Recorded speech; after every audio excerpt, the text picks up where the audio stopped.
Hello and welcome to another little GCSE PE video. We're continuing with the media, but this time we're talking about the internet. Yeah, everybody knows about it, but it's strange to think that only 10 years ago it wasn't as commonplace as you know it now. That idea that you can just go and get any information at the touch of a button, it wasn't readily available. It was for those people who were up to date, and perhaps 10 years might be a little bit too now, but certainly 20 years ago it was, nearly non-existent in terms of an everyday occurrence. But it really has revolutionised how people access information, and in particular the sports world, and how it has made information available to everyone. So as I mentioned, we are now in a world where we can get instant information now. I've just logged in onto the BBC website. Barcelona, Arsenal, unlucky Arsenal. Looks like it was a couple of late goals. But here, I've got all the information you could imagine. What could have been? Jermaine Jenas gives his opinion. We've got tweets coming in from all sorts of people around the world, and it's given that constant information of how the table stands, what the other scores are around the world, not just limiting you to one match and one certain viewpoint.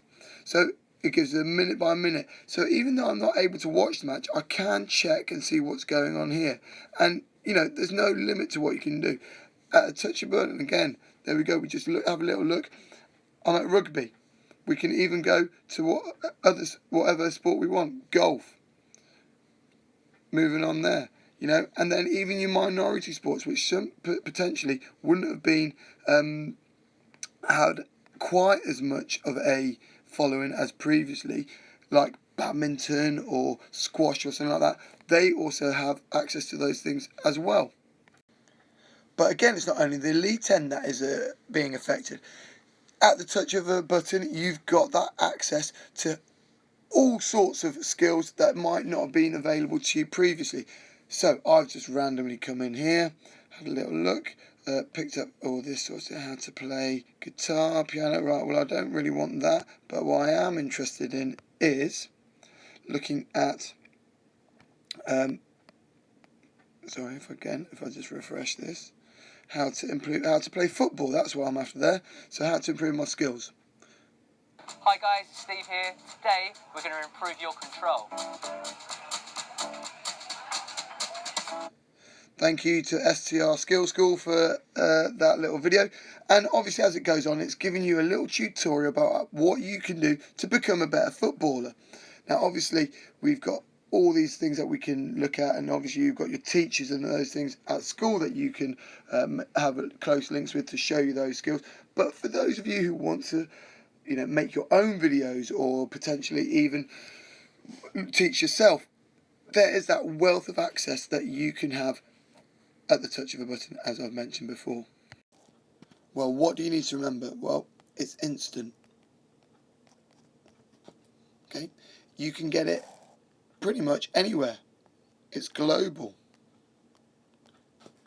You can get opinions from all over the place. So that's another positive. Very similar theme that's going on with all four stages of the media. Now, what else can we do? Simple. Let's have a little think about how this could affect our participation. Well, it might well mean that we are going to be able to produce resources and other things that might not have been possible before. I'm just here, really quickly, I'm drawing a little football pitch. Okay, I could use this to show people in my class what to do, where they might be going running, so on and so on, and that can then be broadcast and saved for people to look at a later date. This little video itself is an ideal example of how the internet can enrich and give people further knowledge about what it might do. I hope that helps again. Any more questions, please come and see me.